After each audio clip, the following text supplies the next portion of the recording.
Lurusha Tintina Bea Commission Go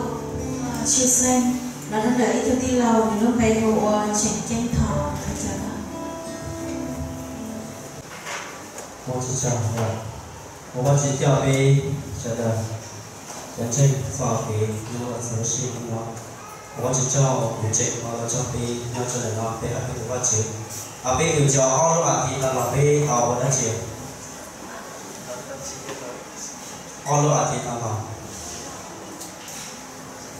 mà bây xảy ra cho tin này của lão ba cho bây lưu sống của mình thì là quyền bây giờ có sai cho bây giờ và bây xảy ra cho ba chỉ phần trên của nó và bây của ba chỉ tiền nhiều họ lưu sống giờ gì là đó có ba chỉ cho là với nhau là các ví dụ một lúc về tiền ba chỉ không có giờ đi làm sai ba ba cho có lưu sống bây lúc họ lưu sống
在有路上。